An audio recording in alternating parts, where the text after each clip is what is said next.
All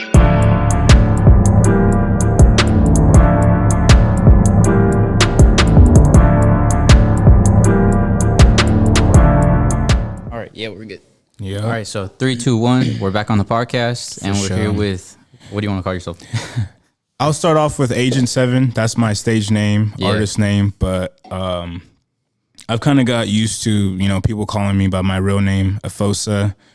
I've been getting into kind of remembering who I truly am. Yeah. The biggest quote that I always say to myself and to people, remember where you truly came from. So I'm starting to remember that myself, and I appreciate when people actually call me Efosa. But Agent 7 works too because I'm also that artist, Yeah. So No, because fucking, I've known you. I knew you since freshman year, huh? Freshman year. Fucking algebra. It's wild, was bro. grades. Yeah. And then you were rocking the little wing shoes, the Adidas shoes. I remember that. I had a lot of people always looking back like what kind of shoes are those? Yeah, especially for people who had no idea where it even came from. People were like, "What the fuck are those?" And I remember you telling me your name was Kevin, but your name's Efosa. Yeah, and that's where I came into terms too, where after even Blacked Out Pharoah, that when I started getting into that idea of the album, I kind of wanted to gear myself into the African realm where I truly was born and came from. So I thought, back in high school, elementary school, and middle school, I was always like, damn, like Efosa sounds like it would be weird to people, Yeah. I'd rather give them a name that my mom called me, like, an American name. She was always like, we got to give you an American name. People are going to make fun of you for, being Efosa. They probably roasted the fuck out of you. Of course, trust me. Like, I remember there's kids that called me Mufasa or Chief Keef, Love Sosa, shit like that. And I always laughed it off, but deep down I was always like, damn, they really, I thought they didn't really fuck with it like that. But now I own that shit. I'm like, I'm just starting to remember who I am, and it's also part of my spiritual journey to just know I was born with that name. Even looking up the meaning behind it, I love it even more. It's it's God's wealth, so I'm just like I own that's my fucking name, That's dope. And so Agent 7, or you've had that since freshman year. I remember you were showing me the little graphics you make. Yeah, I remember that shit. And then it just stuck with that. Or I mean, at first it was Mr. King. But then I wanted to. That also came with the name too. Mr. King was more of I wanted to show you I was the big man, I was the king, Yeah. But then I kind of wanted to step back into the ego, Yeah. I'm the greatest, I'm the king. I wanted to just be Agent 7. I wanted to just be like a hitman, disappear, Yeah. And I've kept even that lifestyle and went by that, Agent 7. If definitely whenever you think about that, you think of a hitman, a person who's stealthy, you just never see, Yeah. And so I've even kept ironically that lifestyle as well. I kind of just disappear and do my own shit, So no, you definitely disappeared. Yeah, I said, I haven't seen you in actually, 2 years. It actually bro. did. I physically disappeared as well. As much I could say, I kind of went in my head and disappeared. I physically did that too, and it all plays a role in throughout my life from high school, graduating there, a little bit of college to so on, a bunch of shit we'll talk about too. So let me get into the first part, bro. All right, so I remember in high school you were a little different. Yeah, a little different. I mean, in style. Yeah, and I would see you, Cola, and very few other people. I'm like, I need to fucking know them guys. Yeah, I need to know them guys because I feel like you guys were real cool. Yeah, but people would make fun of you for the way you were dressed or shit like that. And I always saw it more of nah, dude, they got something. There's something there. So let me just make that connection or whatever. See whatever. We're just fucking friends. We're fucking friends. You feel me? Because you guys were cool as fuck. Yeah. And so I liked you guys. And then most of the people there always, it was we're cooler than you. And you can't get mad because when you look back at it now, at high school, everybody wanted to feel liked, or it's just kind of like the high school thing, oh shit, you don't fuck with me, damn, if only they did. But then now looking back, it's there's only a few people you really had to have fuck with. Most of those people are the fucking losers now. Anyway, so it's just like, okay, like you look back at it now, I'm actually glad I wasn't friends for too long with them, you know? Yeah. So it's just, you know, and sometimes it could even end after the fact that, you know, after high school, things like the transition, it just, but the people who you stick long with, the universe always brings you back to them. It's just no matter what you do, as bad or good as things seem to get, you know, that last time we've seen each other was the last day of school. Here we are talking about the last day of school, you know, like who would have thought like what was it? 16, 22. Fuck, that's like 6 years. Who would have thought we'd be talking about 6 years ago, right? Yeah, so it's, damn near. Yeah. So I remember in school, part of me always didn't really care about what people thought, but then I always liked when people said, it was weird. I always liked when people said, oh, I fuck with your shoes, I fuck with your style. But then I also like, really like felt it personally when someone said, I don't fuck with your shoes, or I don't fuck with like your, like just the way you go about things. Yeah. And now going back to it, I know why, because it also has to do with, I was also going to speak into spirituality too, and zodiac signs and this and that. I don't know if you're, to be honest, are you a big fan of that itself, like the idea behind it? No. So like I would say most guys don't give a shit about it. Yeah. But I became recently single like a year ago. Yeah. And so I was like, damn, dude, if I'm gonna pick up chicks, I gotta learn this shit. It's a weird stereotype, man. This is something I've talked to my girl about too, and I didn't get her because of none of that. Like I was already in that journey. Like, I think that's even the whole reason how we even got together. Because so you like fully believe in it. Oh yeah. Even before I had to even get a girl or anything like that. Yeah. You know why? Because ever since I started getting into that journey, I actually started getting to that journey really tough. Yeah. When I was leaving LA. Okay. I felt very alone, even though I was like with a lot of people. Yeah. It's kind of like the same thing as XXX and he's always talked about like, okay, there's a whole bunch of people surrounding you, but you still feel like you're alone. You know, I felt like that in LA. And that's when I started getting to my spiritual journey, and I remember I started learning myself, and then when every time I would like read like my horoscopes and stuff, it would tell me specific events that would happen that day, that week, and in that month. I kid you not, there would be things that it will tell me, like I'll wake up in the morning and I'll read it, and it will say this will happen like later on tonight. Yeah. And then I'll totally forget about it because you just read it, you're like, oh, cool, maybe it might happen. Definitely.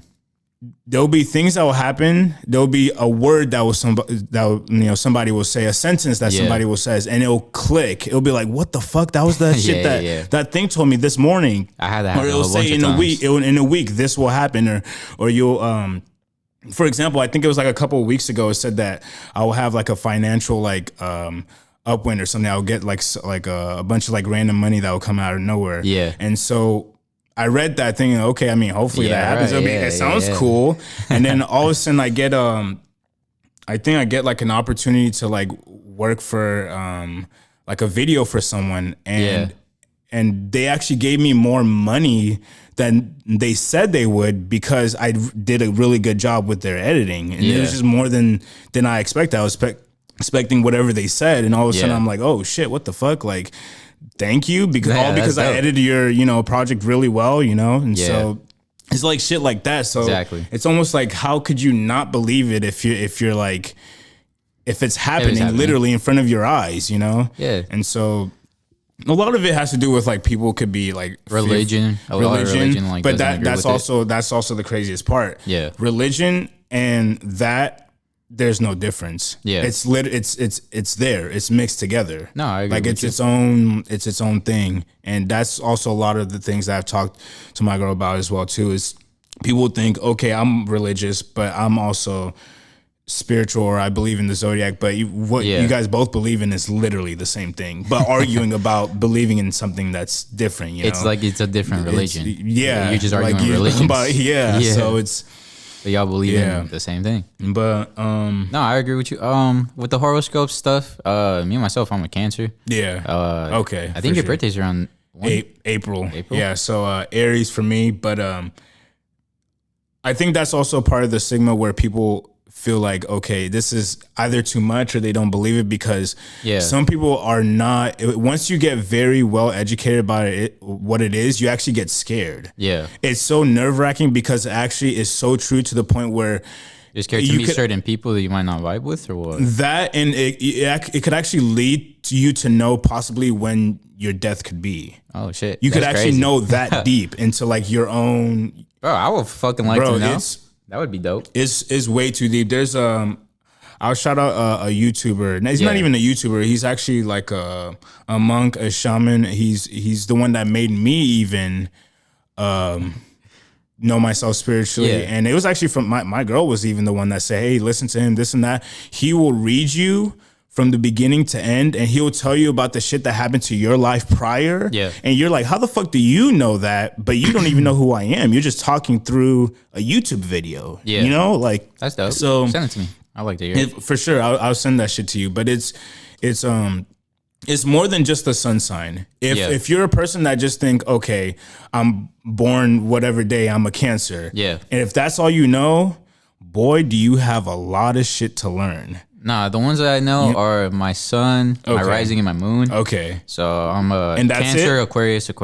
No, and there's the other ones. There's like the Mercury's, there's more, right? There's the Plutos. Right, okay. I don't really know the ones after that. And the ones that are specific to are the degrees. Yeah. Then there's the returns. Then there's a bunch of planets like returns, and that plays a key role in this. Ties into like Kanye and stuff like that, right? Okay. And how I think the timing of how I was able to get like the opportunity to have that situation happen, and with like Jaden and stuff. A lot of people don't understand about Kanye as who he is. This is also what I've recently, who I was just talking about, the shout out that dude from YouTube that will read you. Mm-hmm. He legit read Kanye who he is as a person and why, literally why. Nobody knows. People are just like, why is he so bipolar? Nobody knows, like, why does he switch this and that? He explains literally why that is, but in a way where you actually understand and you don't actually resent him for being who he is. Yeah. Because that's his birth chart. That's who he's made to be. Yeah. So another reason why he was destined to be one of the greatest artists of all time, or influencers, is because he has a lucky birth chart. Yeah. The placements of when he was born, June 8th, the number 8 is a very lucky sign, very lucky number. And he was meant to be a billionaire. At some point he was going to be, and how he tells you it's going to happen. It comes from the Pisces moon, which is what he is. As a Pisces, you actually already know what's going to happen in the future. That's why he's a futurist. This all plays a key role, for sure. Which is pretty crazy too. I've seen the Axe Genius. I had to. So no matter what personal thing I had with Kanye in that situation, I still fucks with him for who he is. After I've seen the project or the video or the movie, Genius. So I watched the whole thing. Especially the third act. Yeah. This is where I'm also talking about how that ties in with spirituality and zodiac sign. Yeah. The mom is a Cancer. So by default, she's gonna love Kanye to death. And you could tell by their dynamics, their mom and son, and he has a Cancer rising. Yeah. So that's where they're gonna be tied together no matter what, because that's just the motherly love and stuff like that. Definitely. And so what I just recently found out was about last week. Yeah. Are you aware of a Saturn return? Nah, honestly. Everybody who's born on this planet Earth has 3 Saturn returns, which means it's an event that will change the course of your life. Okay. Whether that's a death, whether that's anything drastically that could happen. Yeah. Saturn is like the father to us, where he teaches us life lessons. So if you go, for example, if you become homeless or something, or if a parent dies or something like that, that is part of a Saturn return. Okay. So just recently, last week, I found out that Kanye's first Saturn return was the same time as his mother's second Saturn return. So her Saturn return was her death. Okay. His Saturn return was her death. Yeah. You see what I'm saying? Definitely. So that's what changed his life, but her life was altered by that. That was her Saturn return. It was that it had to happen. She's part of his story type of thing. And so the second Saturn return is like the age of 56 to 60. Mm-hmm. She was 58. His first Saturn return, I think it was I can't totally remember, but they had it at the same time. That was his first and that was her second. So his next Saturn return won't happen till he's around 56 to 60. And he's like, what right now? He's probably like 40 right now. 40. So he has about 15 years until something crazy happens, Yeah. But yeah, that was very interesting to see because it also plays a big role on like just his life and everything like that. Yeah, just like crazy shit could happen, and I don't even think none of us are right now in our first Saturn return. But just know whenever that is, just know that something very drastic is going to happen to your life for the purpose to actually alter your life for you to move in whatever direction it is. Definitely, as bad as it could be. It's needed. It's bound to happen. No matter what you believe in, whether you're a Satanist, atheist, believe in God, anything, every single human being on this planet has a return or something significant. So what are the things that you pay attention to, like when it comes to horoscopes? Like you look at apps, you look at just the YouTube video guy, apps, YouTube videos, and signs that I get, coincidences, synchronicities. They're not coincidences, bro. They're not coincidences. I get a lot of them. I call them synchronicities. Things that happen way too Can I show you something, bro? Yeah. So I get these fucking... You probably already listened to my podcast. I get these fucking like poker cards and shit that fly in the fucking wind and pop up for me. There. And then I get other kinds of cards too, bro. I got like this fucking Magic the Gathering card. Yep. I just get a fucking feeling of like, let me like and you keep it's fucking like right there. I'm like, oh fuck, another fucking card. I gotta look up like what it means. But the real thing is, what makes you think that what is it with the universe that tells you, okay, I need to pick this up? There's a difference between you seeing it, but what's making you actually feeling like you actually need to get it? So I read a book, bro, called The Alchemist. Yeah, you read the book yet? I've heard of it, but I haven't read it though. You should read it. So it talks about like good omens. And the kid has this dream about like he's sleeping, right? He's a shepherd, and he's a little boy. He has this dream out of nowhere, where he needs to find the treasure. Like, I need to go on this journey for this treasure. Yeah. So long story short, throughout the journey, there's things, good signs that he picks up along the way. Yeah. He's like, they push him in the right direction. And after that, I was like, bro, like it clicked in my head, like there's signs, and these cards started popping up, and I see like connected to a lot of animals and shit like that. I'm like, these are all kind of like those kinds of signs. The coincidences are too perfect. Like there's no, it's. Yeah, like how the fuck did this poker card fly right in front of me, right when I'm delivering this package to the specific house? And that's the same thing like I was saying with like how like the horoscopes would tell you like specific in about a week you're gonna bump into like an acquaintance that's gonna give you an insight to like the next phase of your life. Yeah. A week comes by, you don't even think about the app because you read it a week ago. Of course you're gonna forget. But then all of a sudden you bump into somebody, you're like, hey, and then they say something and you're like, hell yeah, what the fuck? I felt like I've heard this from somewhere. Yeah. And then you revert all the way back to that. You're like, how the fuck? Like how the hell does this even? It doesn't make no sense. You just have to almost like you just give up and you just know like fuck. There's more to just this. Exactly. You know. So it's just it's some crazy stuff. At least for my life, it's just there's just too much shit that happened on the perfect time or the wrong time to then lead to the right time. And it's just like, bro, I don't know how, it's just, sometimes it's even unexplainable. You actually get left really speechless. Unexplainable. Yeah. Yeah. I feel that. Yeah. But yeah, bro, so before we keep on moving forward with the Kanye documentary and everything like that, bro, it's really funny that all this like came into play that I got real cool with you the last year of school doing fucking videos. Yeah. Like funny that how interesting that is. That the fucking videos are what's going to make it successful somehow. Right. You feel me? Right. And I recently geared into it. I have so many like future like video ideas based on like music I've already made in the past. Like I remember, 7 Deadly Sins, how I created that soundtrack. To this day, I have a film idea based on just that soundtrack I made. Definitely. And that's something I want to get like actual actors to be in. I have a whole storyline for each sin is a character. You ever watch the anime 7 Deadly Sins? No, I haven't. That's my favorite one, bro. It's crazy because my sister, my little sister, she's an anime freak, and she'll tell me like any anime that exists. Like I think her favorite is like I can't remember. Probably which like Demon Slayer. Yeah, that's the one she be talking about a lot. That she talks about Bleach. I think she's talking about 7 Deadly Sins, but I'm just bringing it up not because of the anime part, but I'm just like, you but should in watch general, it, bro. because of the maybe it relates for you. Yeah, that's just but dope as fuck. Ever since then, it was weird because when I made that project, that was I usually make projects depending on how my mood is. This is where I kind of like understand Kanye too, because he makes his project depending on his life situation or his mood.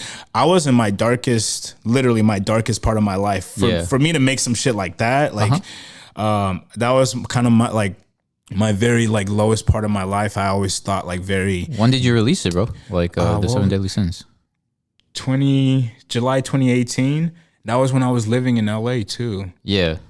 Yeah. You released some stuff before in school times, right? You released one album like senior year for sure. Yeah, but I think that might have been in the name of Mr. King. So when I did that, I just scrapped all of that and just rebranded myself type of thing. And so, I thought the music was dope, bro. I remember like playing it for people or like retweeting that shit. I just support the homies. You feel me? Yeah, that's true. And I thought it was dope, bro, because like I don't know, you had a very different style. Yeah. Like most people want to be like rappers, like regular rappers. Yeah. And I felt like you always had like a little different thing. I was like, kind of fuck with this. Yeah, I think that's where the whole crew of like RNDK came from. It's weird because it was first NDK, and then Rodney, he started getting interested. But I was always cool with him since freshman year. Yeah. We kind of had like a little discussion. Should we add an extra letter, an extra crew member and stuff? And it's like, we're cool with Rodney. Of course, let's add that shit in. And we always made jokes. It could be A, B, C, D, E, F, G. At some point, we'll get every single person from the letter of the alphabet. Yeah. It was good times, though. It was good times. Definitely. So with the Black Pharaoh stuff, where'd that like whole perspective come from, bro? Like, cause me myself, I can agree with you. Like how you were saying you would get made fun of for your name, and stuff like that. I felt like in our high school, I couldn't really be like myself like that, and I wasn't really tapped in with like me being Mexican or me being a hairy ass motherfucker. And you could admit that, you feel me? Because now looking at it at this perspective, looking back, you're like, okay, I see why that. It kind of made us want to be more white. You feel me? Yeah, like I see what you're saying. I definitely see what you're saying because it's in that perspective, like. You want to be seen somehow. It's just that high school persona. Everybody's still very young, and it's kind of like it's its own world. High school is literally its own world. Exactly. Like at our school, bro. Like how do I explain? Like you see in the fucking movies, like the Homecoming Kings, all that stuff. That was weird. Our school, but our school had a lot of brown people. But it was weird. It was weird. But the brown people had little pockets of themselves. So like you had the Mexicans over here, you'll have like the black people over here, you have like these people over here. But the overall cool people were white. They're like they're the jocks. You feel me? So we always kind of like, I don't know. I felt like you wanted to be cool with them. Yeah. And so that kind of like creeps into like who you are as a person. Yeah, I think that's actually what people kind of saw us intriguing as like a group, or even me specifically. But I would have people tell me like, how do you like fit so well with other people? How do you get along with like different people? As in like how you said there were different pockets of people. Yeah, I was legit cool with every single one of them. Yeah, no, the cool ones, the A quarters, the H quarters. Like I would have like friends, literally friends from every single group. No, me too, bro. I was people the same way. Like A quarters who would be afraid to talk to the cool people. I would be friends with this person and that person. Exactly. And there was no like, oh, like if this cool person comes here, let me just not talk to you because he's here. I need to act cool. Exactly. I'll still talk to you. Nah, that's like.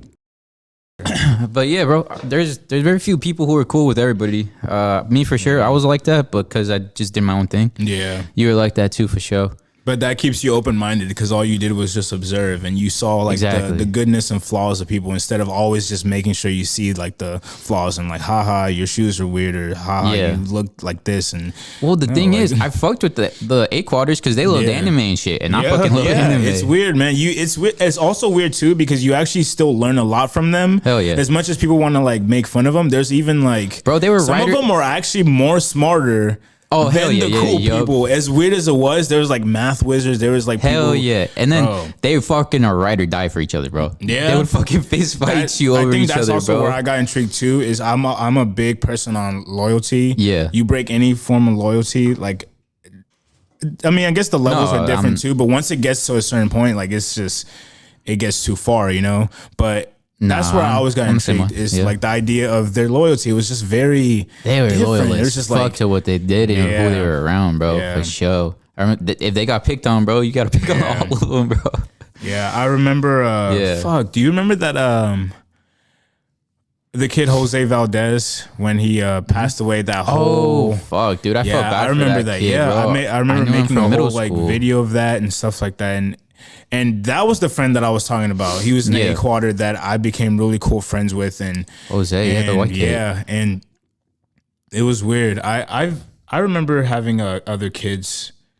I remember hearing other kids, they were make fun of him through time, but he never really showed signs of him like really feeling like, oh, he was made fun of since middle school, bro. I went to middle school with him, and they would make fun of him all the time. I forgot about that, actually. Yeah. That's crazy. But it's crazy. Like, if they were to say like, yeah, who were his friends or who would he like choose to talk to or whatever, I would be one of those like people you wouldn't even expect. Like, you know, there would be other people like, really, Kevin? Like, what the hell? Like, I thought he's cool with them. Like, no, dude, I'm cool with if I treat you nice and you treat me nice, then we're all in the same page. That's all that matters, you know? Like, I feel the same way. Yeah, I'm not thinking anything more than just like that. You know? So nah, I agree, bro. But it's funny how all that stuff plays out now in our lifetime. Yeah. But I did watch that Kanye documentary, bro. A lot of like his past kind of had to do with like who he's at now. And where I really fucked with him was at that last part where he said something there.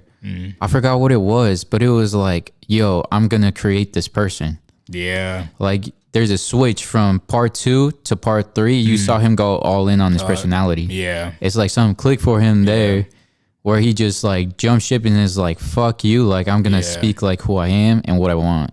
And that's from the motherly love from the mom, where every time I remember there was a part in the third part of the documentary where they were saying that the more famous he got, the more he actually wanted to be with his mother. Yeah. So because there was something about being famous where he just felt like he was being more alone, but the only person that could make him still feel whole in himself again was his mom. So the fact that literally his mom died just made like it was literally a change of like life to him. You saw like the transition from how he was before then.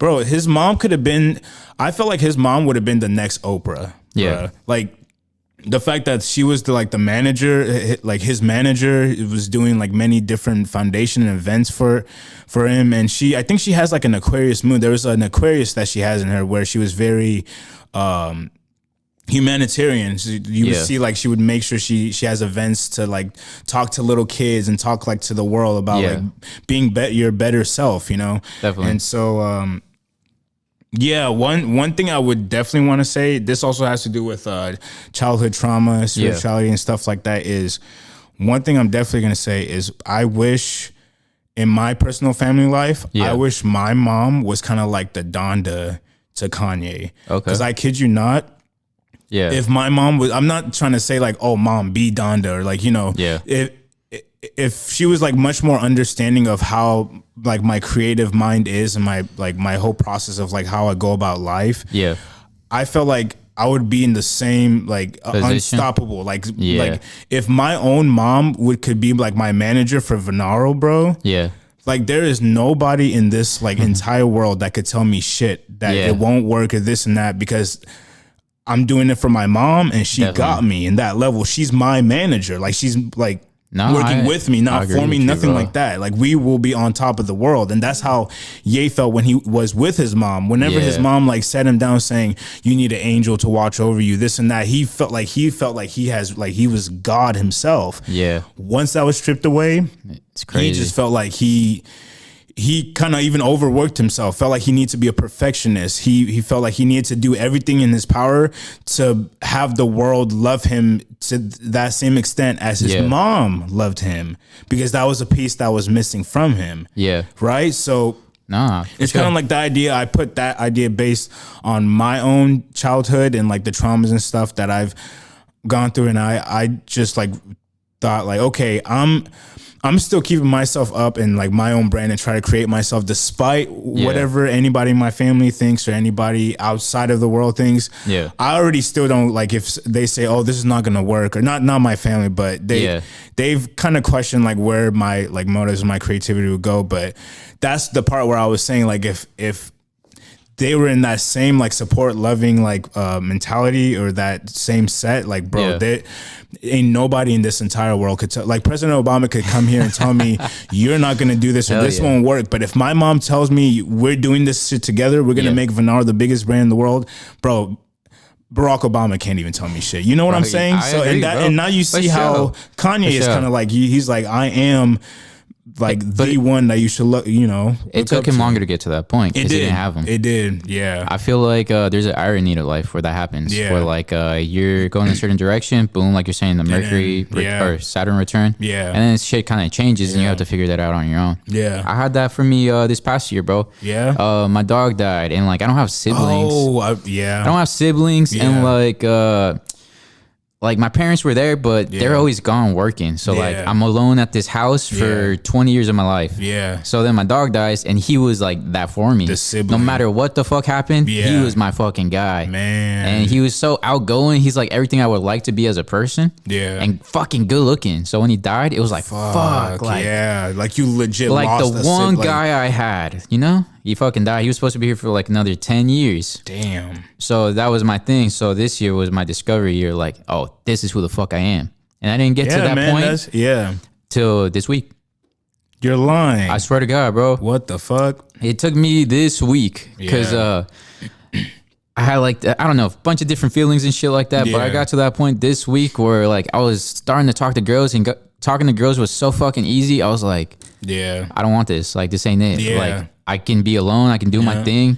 I need to get back on my grind. And that's where the power came from. If you're afraid to be alone and you always feel like you need something, somebody there, you're not in that point yet. You're not past it. But once you're actually okay with I've gotten so like good to the point of me being alone that when somebody comes into my presence, I'm like, fuck, I just need at least 5 more minutes to myself type of thing. Like I actually get mad when somebody comes into like my time where I'm like not ready yet. Like, no, I still need to be by myself. Like I feel that.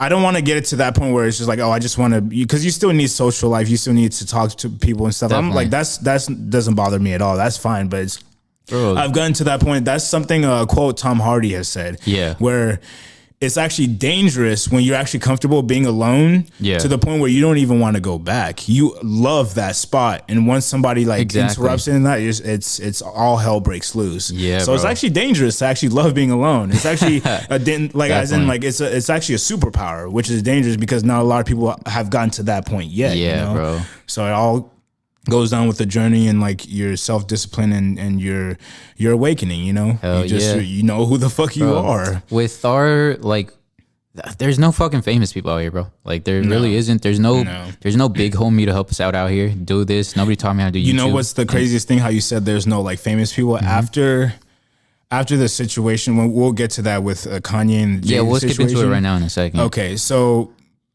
basically after that I kind of seen celebrities as more of course they're humans, but I've seen them more human like than I've seen in like the past, like before like going into that situation. Yeah. So whenever like someone talks about like any celebrity, I'm just like, well, yeah, they're just going through human life situations, but all it is his inflated ego and cameras in front of him. Yep. That's all you need, just an inflated ego and cameras in front of you. And that's the only difference, literally. Yeah. You know, so I agree with you. Yeah. But my point with that is, bro, like there's not people who I guess you would say are like super duper successful that we can see. That we can point to and be like, yo, they fucking made it. Yeah. There's not a lot of those people out here that come to help us even or to teach us. Even after they all leave. Like I've never seen Ronnie Banks, bro. He's like the most famous person from our grade. Yeah. You feel me? Like I don't see that guy. Yeah, that was a very interesting time too. People still think he's like hella famous. He's not that famous. No, yeah. I seen him drive by. Well, it's weird because I remember the time where he was, I guess, about like getting big, or he was like semi-big. Exactly. It was like senior year, right? I remember. You remember Michael Brunker? Yeah. Me and him were He's like still making music. Yeah. Yeah. Oh I shit. seen him at a party. He was rapping. Well, me and him were like best friends in like I think junior and senior year, and it was crazy because my first time I've actually ever smoked marijuana was with Ronnie Banks and Michael Brunker. Shut up. Really? I kid you. That was my very first time I ever got high in my life. And so, it was weird. I remember Michael Brunker, he was just like, hey, bro, we about to go smoke. You smoked before? Yeah. I was all hella nervous and shit. I was even trying to say, yeah, I've smoked before. Yeah. But then they knew I didn't smoke because I got high as a kite that day. That shit was funny, but I would have never thought like even them, like it would have been, you know, them, I would have been smoking like that's that. Fine. Yeah. No, my point is, bro, like we're gonna be those guys, is what I'm saying. Yeah. Like there's I don't know if you're just gonna still live out here or whatever. Yeah. I plan to, you know, still kind of stay out here for a little bit. And that's totally fine, bro. The location. But I want to help out other people, bro. There isn't that person. Mm-hmm. Like I didn't have a big brother or nothing like that, so I would like to help out other people like that. Yeah, that would be fucking dope. And there's an air to our 16 class, bro. Yeah, I don't know what it is. There's a vibe that I feel that we got touched by something. Right. Cause like what year are you born, bro? 97. 97? Yeah. I'm born 98, but whatever, bro. But there's an air to us, bro. I don't know what it is. It's something touches us. But it also has to do with the year too. The year matters too, of like the year you were born, and also it has to do with like even the year people graduated. That plays a key role in like spirituality, and because it always has to do. It's weird because math also plays a role in, you know, zodiac signs and stuff. Numbers and geometry, they all fit. Like it exists, you know. Definitely. So like you said, there's a certain air to it, and it just has to do with. I'm telling you, bro. Like the perfect time. Remember Mr. Vargin brought that one guy who like disappeared. And was like, this is the most successful guy that's come out of my classroom. And then for some reason, bro, we're gonna blow that guy out the fucking water, bro. He's gonna be like, what the fuck? These motherfuckers became billionaires out of my class, and I taught them how to do this shit, bro. Yeah, I can't wait to go back to him. And then that's actually what I do want to do. I want to go back to like the classes and teachers that actually made me believe like, okay, this is the shit that I actually want to do, not just because it was like not just because it was a subject that I just liked, because they also brought something to the table with it. They were very like, it was weird. I remember Mr. Vargin, remember when he was talking about even the dark web and shit like that? Shit he would talk about that had like he was a cool ass teacher, bro, for sure. Yeah, it was just like, oh my God. But yeah, we won't get deep into that part, but he was that type of teacher that actually made you think about real life shit with what you were trying to actually do. Video, you know? Exactly. So, and all he told us was just have fun and be fucking creative, you know? And so we brought some, I remember. Or the fact that he didn't give us scripts on what to do. He just record this shit and make it. And that's my perfect workflow when it comes to anything creative, whether that's making a film, music, even when I'm collaborating with someone, definitely. When they're asking me, oh, what should I write, this and that, bro or lady, just go with the flow, just have fun, like bring back whatever you got, and trust me, I'll transform it. I'll have fun with it, you know. And that's also the craziest part too, is where Black Magic came from. It came from you know, my little sister. I remember I was trying to actually write to that song. Really? And I went over to my family to just like, you know, to hang out and stuff. So I brought my laptop with me. Yeah. I was actually trying to write for the song myself. This had nothing to do with my sister. Really? And so I was having writer's block. I was like, fuck, what do I even write about? And as that was happening, my little sister comes in and he's like, Kevin, what are you doing? Like, just bothering me, you know? I was like, fuck, now I can't even do this shit because for one, I can't even think of nothing. And she's over here pissing me off. And then I was just like, you know what? I just give her the microphone. She starts blabbering on and saying whatever. Yeah. And then I stopped writing. I just like legit just scratch everything, crumble it up. Yeah. I thought, you know what? I'm gonna actually let her just do, just say whatever you say. 90% of it was literally gibberish, right? I just hit record and just let her do, That's dope. So from what I got from there, 90% was gibberish. I deleted that, but what I got from there was the things that I could use to then create like a verse or a chorus and stuff like that. And then it became what it is. Cool. And people legit liked the music because of my sister, not even because of me. Yeah. And she spoke 90% gibberish and 10% was what I was able to use that people fuck with, you know? So I was thinking if I could do that, bro, like anybody, if you just have fun, like record exactly whatever you want to record, say what you need to say, and I'll have fun with it, and then we'll make some good ass like music or any type of creativity together, Definitely. So it's like no stage like make sure you say this or don't say that because it's to this or to that, I don't like all that. Like you need to do this type of thing, Yeah. So that's pretty cool for sure. All right, bro. So I think the things we just need to talk about left are just I want to talk about your Venaro brand, and what you want to do with everything, and finish up with the Blacked Out Pharoah album, and just your LA stuff. Like we never got to that point. Damn. So whatever. I guess we could do the LA stuff first. Okay. Because I guess that leads into everything. It goes from Kanye to then Jaden, and okay. So let me reset everything so we're fresh. Yeah, for sure. And then it's still kind of weird. But I'm like, bro, if I'm gonna do this for the rest of my life, I have to get used to it at a certain point. And you said you had Aquarius in your chart, right? I'm a Cancer, Aquarius. That's why. Yes, sir. You're a detached Cancer. Cancers already like to be in their shells to begin with. Yes, sir. But then you're the more distant version of that. So yeah, bro. It's like, I don't know. I'm introverted, but I come off very extroverted because of my Aquarius. Yeah. So it's kind of like a front. Yeah. It's like your default is being introverted. Like you're not gonna go about your way like, oh, let me talk to this person, let me talk to this. But once they come to you, you're like, I don't mind. Let's strike a conversation, do whatever. Exactly. I'm the same way. Yeah. But all right, bro. So the LA stuff. So you leave here, and then I don't see you for like 17 years. What happens? I leave. So before LA, it was me and Nicola. I think it was basically just us because that's when we. Yeah, it was basically us. We weren't even really hanging out much with Nicola, or not Nicola, Rodney and Doug. It was me and him. We were doing a music production class in LMC. And I guess it was just throughout the time, we just decided, okay, like we kind of know what we're doing ourselves with this music stuff. And we're basically just getting taught like what we kind of already know or what we could just even learn ourselves throughout just doing it, Exactly. But that doesn't mean like, the professor, he's still a cool professor. That's the same person I also want to go back to and say thank you for even being a teacher to us, Yeah. But at some point we just kind of got tired of that class, but not even just that class, school. Yeah. So then I remember one day Nicola, he came up to me and he offered me with the idea. He was like, bro, do you just want to fucking just move to LA? Yeah. And I was just like, I paused. I was like, just like that, like, like how are we gonna get a place to live? How are we gonna like? What are the possibilities? Yeah, I was like, no, like let's just fucking drop out of school like tomorrow and just go. I was like, fuck, are you actually being serious? He's like, crazy. Like it was just a blank stare. Like, yes, I'm serious, and I'm all about adventures and just going to just. I knew it was life-changing too because this wasn't just going for a vacation. This was like legit just leaving, go, just do whatever you need to do. I was like, fuck yeah, I'm down. But then I knew there was consequences I was going to come with it because my parents, the fact that dropping out of school. Damn, bro, they probably ate you up about that bro, shit, huh? When I tell you, it's weird because I still said yes, like in a heartbeat, even though I knew the consequences that was going to come with path, bro. Right. So that's your path. You got to do your thing. So that happens. I agree with him.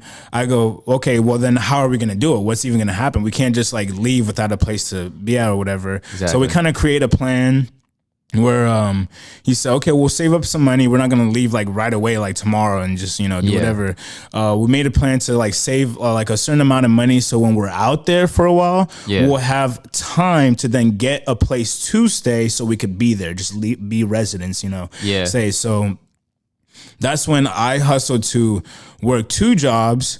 I worked 2 pizza delivery jobs. So it's ironic because I remember asking someone this, and they said that it's illegal to work 2 pizza delivery jobs just based off like competition or whatever. Really? After I heard that, I still didn't give a fuck. I was still making my money. I was just trying to, I thought it would have been like driving because there's only a certain amount of hours you could drive. They said something about it had to do with it being illegal because of just like the company competition or whatever. Oh shit! But then I did it in a way where I was asking out of curiosity to not make it seem like that's what I was doing. So I was like, oh, thanks for the heads up, whatever, and thank still continue.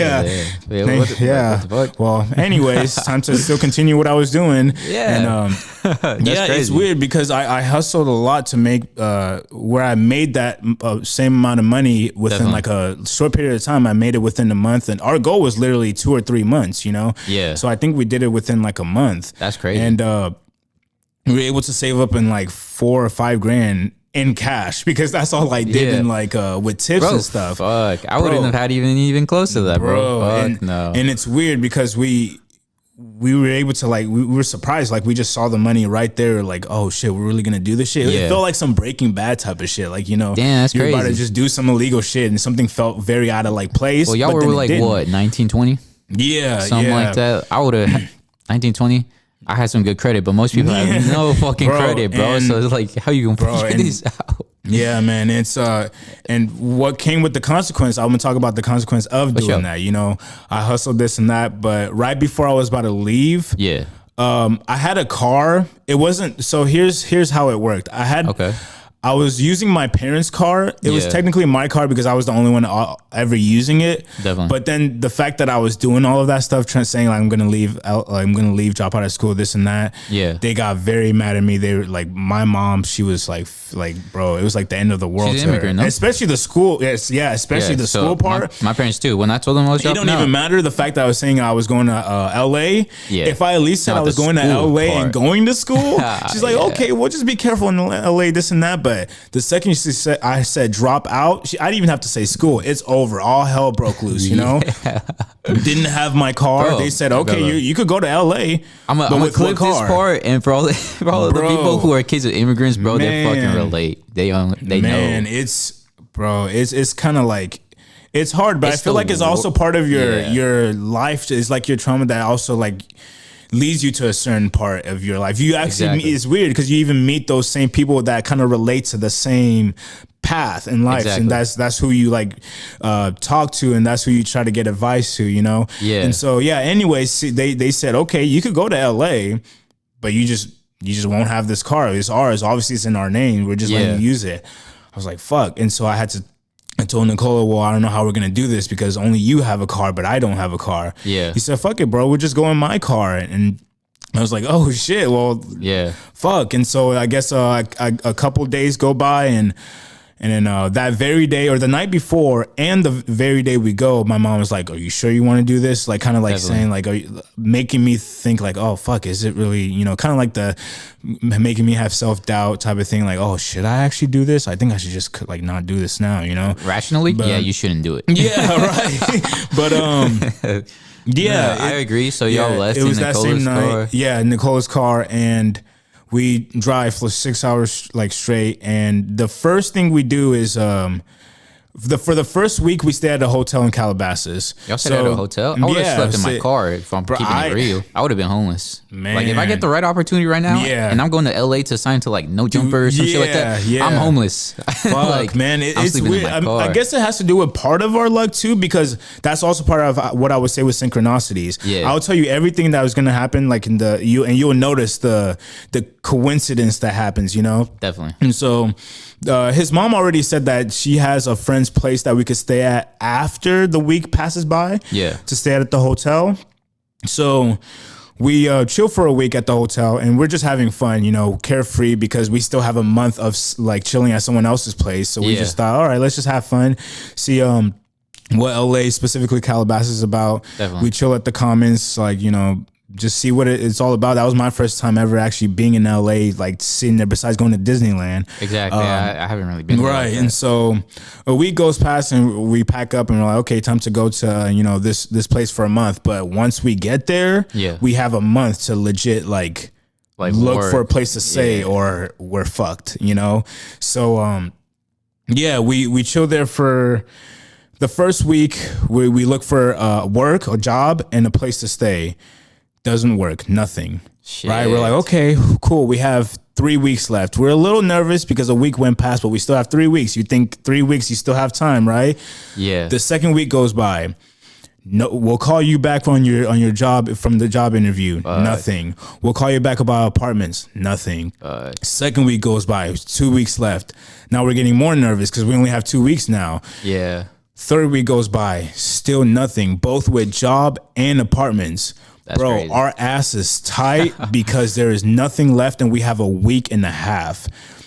Damn. And so within that week and a half, I get my first call for a job offer. Yeah. I didn't care what type of job it was. I did care after the fact that I got it, but we'll get to that. I didn't care what type of job it was at the time because I was like, bro, we just need a job and we need a place to stay and we'll go from there. Definitely. So mind you, the job that I got was a canvassing job. Canvassing? Right. So what's canvassing, bro? Canvassing is pretty much you go door to door, try to have people buy whatever product you're trying to sell. And in that moment in time, I was even thinking about what the job even offers. Yeah. The fact that I got a job to begin with, I was like, okay, great. I got a job, check. Now we need to get you a job, right? And so I refer Nicola and he gets the job too, all right? Check. Oh, so we still have, right? Sure. So, okay, we got the job part done within that week, right? And so we're like, fuck, so do we basically have a week to look for a place to stay? So what the fuck is the point of getting a job if we still don't have a place to stay after that? And the place we were staying, she said she was coming because she was on vacation for that month. That's why we were even able to stay there for the month. But we kind of asked for an extension, but she said that she's making it back that month. Yeah. So it was legit like cutthroat. 7 days left, right? Yeah. And so I think we had like 2 days left where I think we finally got a call from one of the apartments we applied to. Yeah. And they said, yeah, you could come for a tour and yeah, potentially if you have the money and if your credit is good, you could move or whatever, right? And so we both didn't have credit because we left with legit, cash, right? Like what the fuck? We technically had the money, but we had no way to say like, yeah, you don't find that out. You don't find that out till you try it. Do it, right? Till you do it. And it's just a whole bunch of shit I learned just by going out about the world and just doing shit like that. Nah, bro, they're strict with that shit. Yeah, and so the only way we were able to move was, thank God, his mom, like shout out to her, his mom, she signed for you guys? She co-signed for us. And so we were like, okay. And we had the money. So we just, paid for like the first 2 months or I say rent. And we moved mid-March 2018. And so...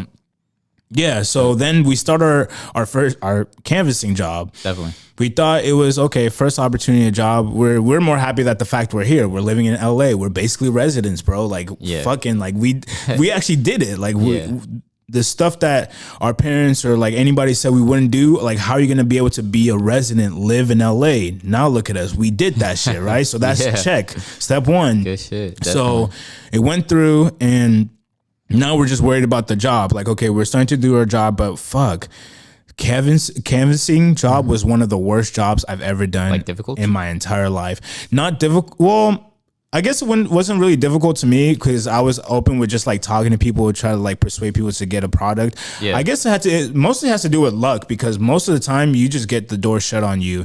You knock, they open, bro. I don't even give a fuck. you know? And so it wasn't bad until midsummer of that year.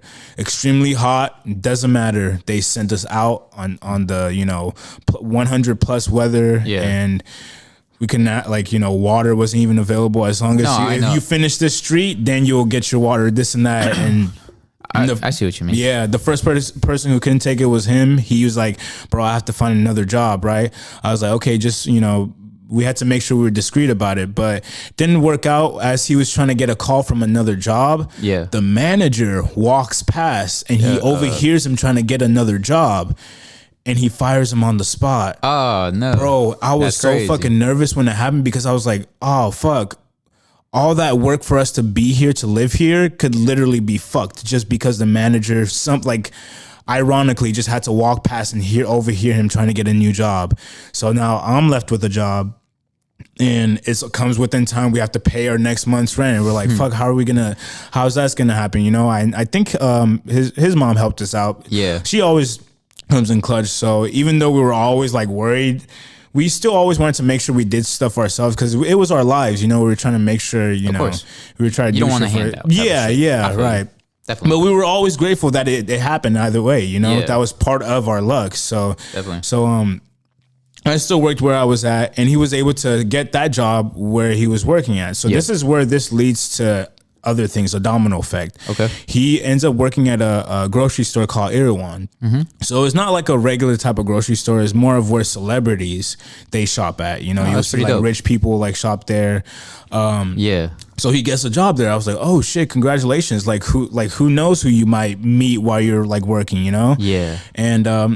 And then I kind of geared out of the canvassing job because I got tired of that shit. And so I was able to discreetly, you know, still be able to move on to another job. I started working at Mod Pizza. I'm sure you know Mod Pizza, but over there in LA. Mod's is dope. Yeah, so he started working at a grocery store. I started working at a pizza place. We got paid better. That was our come up type of thing, you know? And so we were more content. We're like, okay, we're getting better. We're doing better now. And so then as we're working in our jobs, I remember one random night or one random day as I was working, he texts me. He's like, bro, we're on. It's fucking over. Bro, our lives is about to change. I'm just looking at this on my like lunch break. I'm like, what the fuck are you talking about? He's like, I'll call you in 10 minutes. I'm like over here like nervous. Like my heart is beating and I have like 5 minutes left till I have to go make more pizzas for other people, you know? And so I don't think he calls me back. That'd be the worst, bro. When you get a text like that and they don't respond right away, bro. You're there like right every minute, bro. Every minute counted. And so I didn't even bother to check my phone. I think we just waited till got home. Yeah. I got home. I think he got home later than I do. We both get home late at night, like 11, 12 type of thing. Yeah. He gets home. I'm already working on music because that's usually what I always did. I got home from work and just be creative, you know? Yeah. That's all I had time to do, you know? So he comes home from work. He's like, bro, the Yeezy team just came over and they said something about he said that he talked to them about he has a friend that were like living here in LA, where he's a producer and I'm an engineer and we could, you know, possibly like send some music over to you guys. And so I'm guessing they say, okay, send some music to us, you know? Yeah. And he tells me that news as I'm home. I'm like losing my mind, like Yeezy team, as in like Kanye, like the dude that we've been looking up to since forever, like forever. And that was like the very first time my ambition was at a high point. Yeah. Like the highest ever. Like I hear Yeezy and Kanye and they want me to send my music to them. Like let's get on that shit right now. Exactly. Like I'm already working. Like let me just start cooking shit up, right? Yeah. We have our first flash drive ready. He's like, okay, by tonight, I don't care how long we're gonna stay for. Bro, I didn't even care how long I was gonna be up for. Yeah. Right. I think we stayed up till like 5 a.m. making music.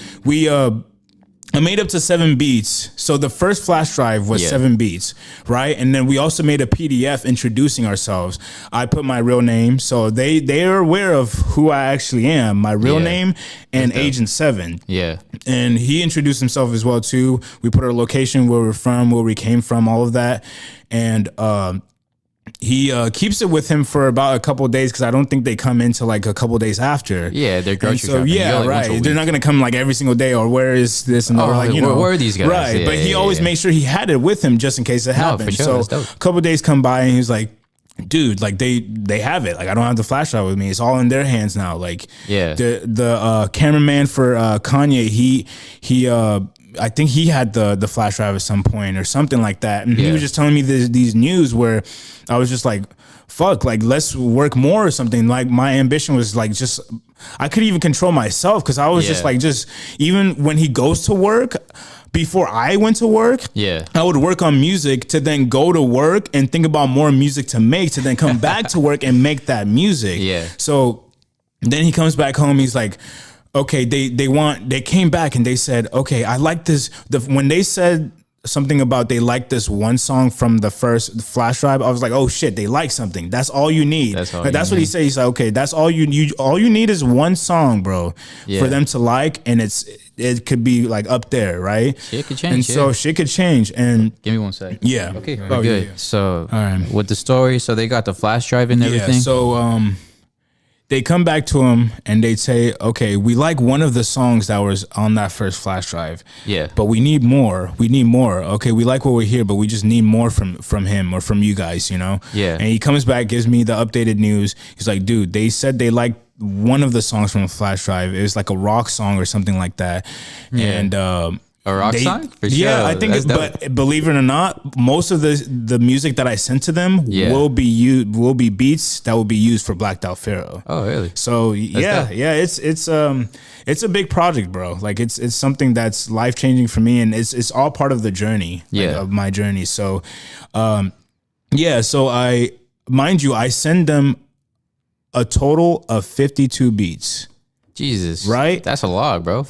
That's enough for 5 full albums. Definitely. 5, right? So first flash drive was 7, right? Second one I think was like about like 25 maybe beats. That's when I was like, okay, we need to just. He told me the news like they like one song. Fuck, let me just like make more. That's all I need to do. And I even cared about the quality, not just the quantity. Every beat that I made, I wanted to make sure like that's even something I would then use for my own project if things went wrong and anything like that. Yeah. Right. So it was all about quality and quantity to me because they wanted more, and bro, my ambition was an all-time high. So I put about like 25 in the second one. He keeps it with them. Yeah. Gives it to them when he has the time to. And then they come back and say, we need more. He comes back and tells me they need more. I'm like, what the fuck? They need more? As in, like, is this like actually getting, is this a good thing? And he was just as confused as I am. Like, they need more after like 25 plus 7. Yeah. And then I was like, I mean, I guess, well, I just make more. Maybe this might be the last one. Third time's a charm. We'll just, however, the remainder that makes 52, we just made as much beats on the last one. And we're like, hopefully this is it. Or maybe they already like the songs from the other ones. He sends it to them. And then all of a sudden we just never heard from him again. Really? Crazy. And then, well, technically we did, but we didn't. So when that was happening, we were still kind of like waiting for them to get, back to us. Yeah. So the son of Kanye West therapist, right? The therapist's son, we meet him in Malibu one day, and it's weird. It was out of I don't think it was planned. It was out of coincidence. We see him, and we do end up meeting him. And so he asked us on the spot, do you guys have a beat that has not been sent from the flash drive? I mean, lucky me, I've already been working on so many music anyways. Of course, I'm going to make more music after I've done send them 52 plus beats, Yeah. And so I already had a beat that I made the day before we went to, Malibu Beach. And so I was like, yeah, I got a beat that I made just last night. He was like, cool, let's hear it. I play it, and mind you, this will be the beat that I play him that will be on Blacked Out Pharoah. I've already recorded my verse for it. Yeah. There will be people that will be on it as well. Okay. And so, this beat that I play him is literally a beat that no one's actually really heard of. It has African samples. Most of it's gonna be African samples because it has to do from African, the culture and the idea of it. So he hears it. He hears like the first 10 seconds of it, and his reaction is like, "What the fuck is this?" Like, but I didn't think it was in a way where like he was like. I didn't really know. He just looked more surprised than anything. He was kind of like laughing, but he was still bobbing his head. He was like, "Dude, what the fuck even is this?" Yeah. And then in my head, I was like thinking, like, well, I guess that's a good reaction if it's like something they've never heard of, or it could mean multiple things. Let me speak on this, bro. Yeah. So people tend to like watch movies, and watch or just view art. And think like, oh man, that's kind of shit. Like, it could have been that too. Like when you watch a movie and you see something stupid, like just very strange or just and they're like, what the fuck is that, bro? Like that movie was whack. Yeah. And then what Mr. Vargin taught me, bro, was did the movie make you feel something? Yeah. Like I thought that movie was like gross, but it worked. It made you feel something.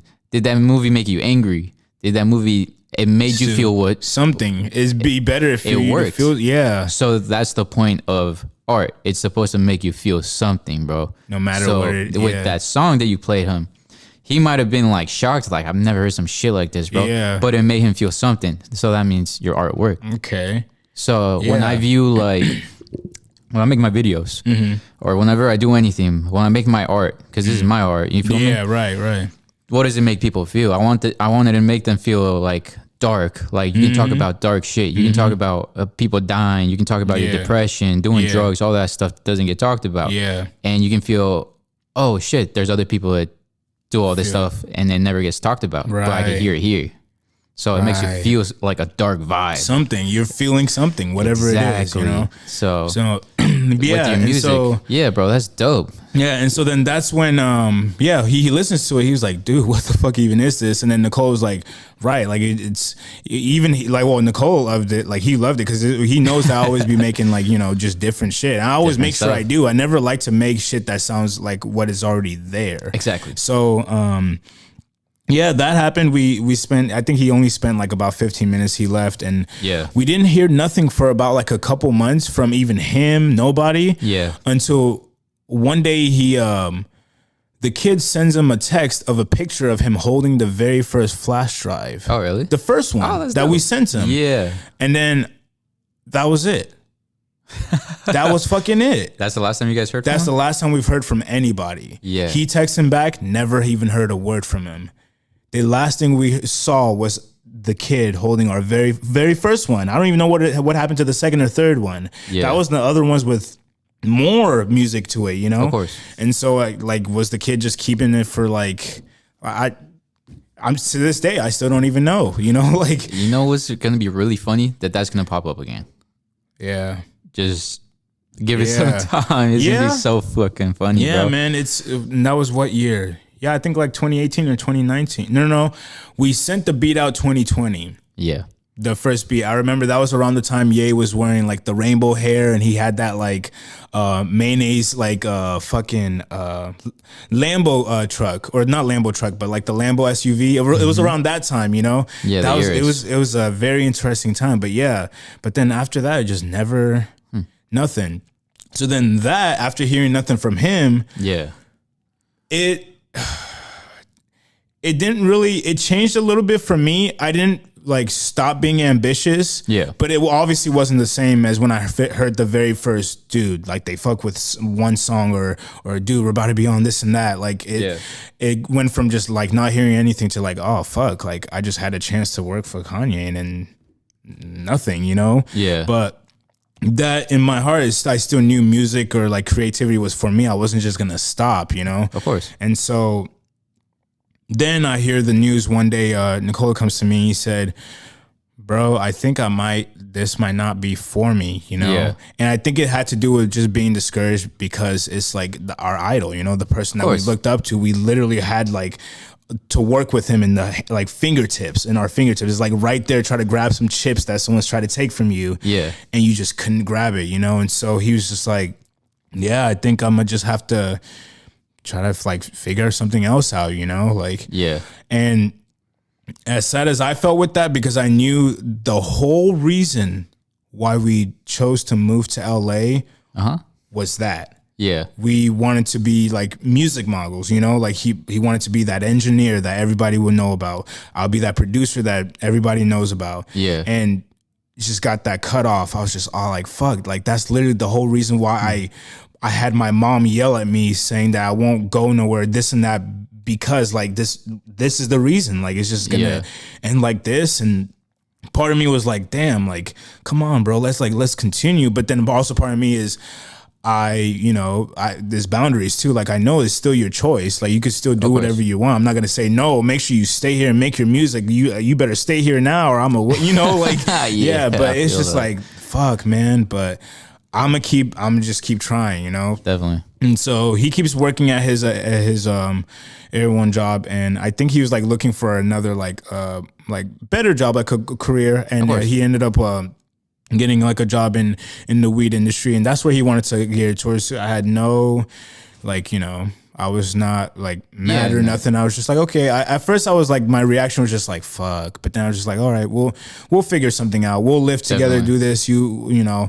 I'll help you out with this. You help me out with this. And, yeah, so the time goes by. He's looking for another job, but as he's looking for another job, working at the Erewhon job, he, I think, Jaden comes across, and I think he comes to the shop at some point, and Nicole, I think, already known Jaden at some point. We've talked about it throughout high school and stuff. He told me in high school. I remember he said that when we were moving to LA, he was like, "Yeah, you'll meet Jaden at some point."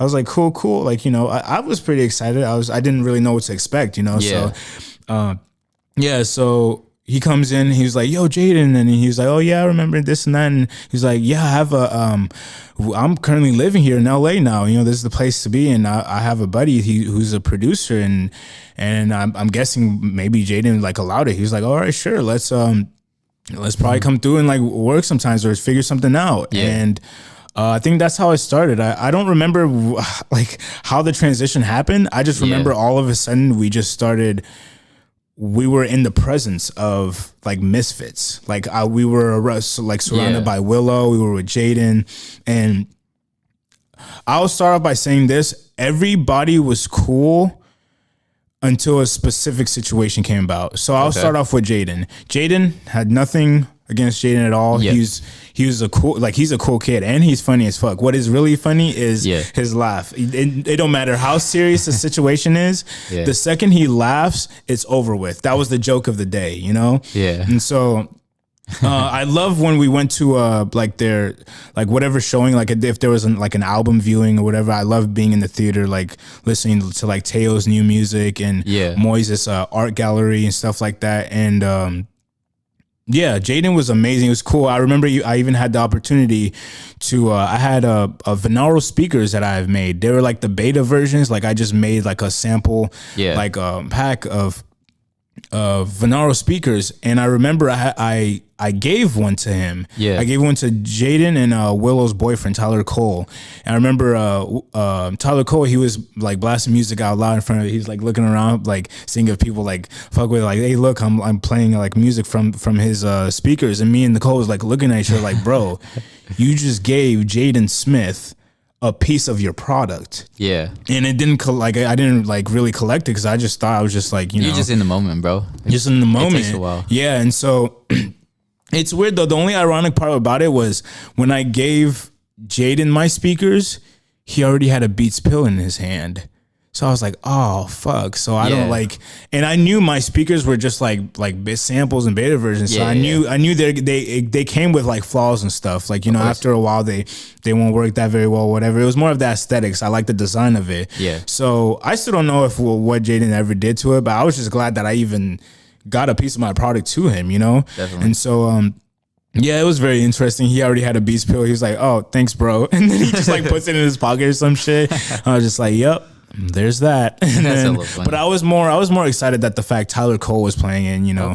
And so and then Tyler Cole himself, I like the transition he's went from. I remember me and Nicola, we've actually known him for a bit before he actually got famous. So we've seen his evolution of him like kind of like doing like little tours. I remember we went to San Francisco for him to like perform with like in front of like 10 people. And then now he's like, you know, with Willow or something, just doing like music videos and shit. Like, oh shit, like and we've seen like everything about him coming up and you know, his evolution.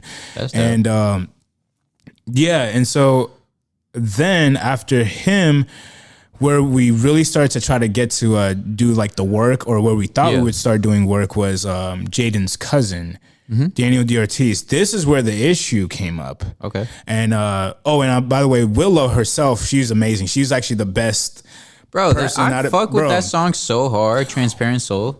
That is such a hard song. Willow is the character she is in what you see on TV or in music is exactly how she is in real life. She's literally transparent.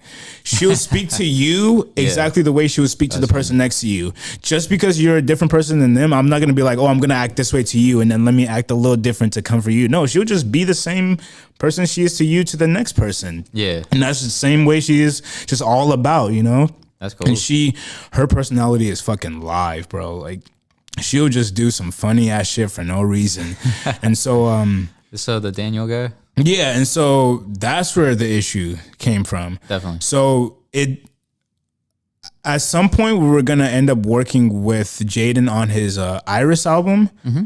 But first we had to get to know the cousin first. He wanted us to like work with him. Yeah. And the only way we were even able to start to work with him was because we mentioned the fact that before this, we were going to have the opportunity to work with Kanye, but nothing worked. But then right when I said Kanye, it like something clicked on him like, oh shit, like they were able to like send music to Kanye. Like, bro, let's fucking work. Like of all people, Kanye, like let's fucking work. Yeah. And so I was thinking, damn, this might be like an official, like something that could possibly end up being like, you know, I could be maybe an official producer for Jaden or some shit, you know, or even for him, like lead to something.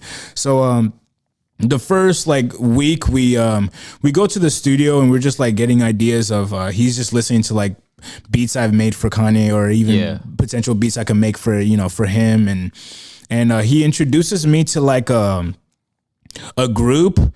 I forget what their name is called. It's like 88 something, but the crew members include Rich Chigga. You know who that is? Included Rich Chigga. I could have made music for him. Funny. Anwar Hadid, and then there was like two other people I didn't really know the name of, but those were the two people that I remember. I was like, oh shit, definitely. I could potentially make music for them, and I have music that I made for them. I just have it stored in my, you know, my hard drive still to this day, and it's more for like memory type of thing. Like, damn, like it's just the shit that I made for at that time, and so but where it started getting a little like sketchy was when we would start going to the studio. Yeah.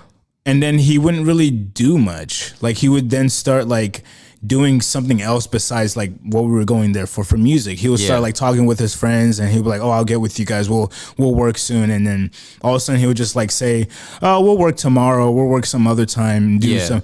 And we just thought like, dude, we just wasted a whole day. Like we could have been home making more music or some shit. And then the more we went, we would then like, it would go from being in the studio, not doing anything in the studio, to then not even being in the studio.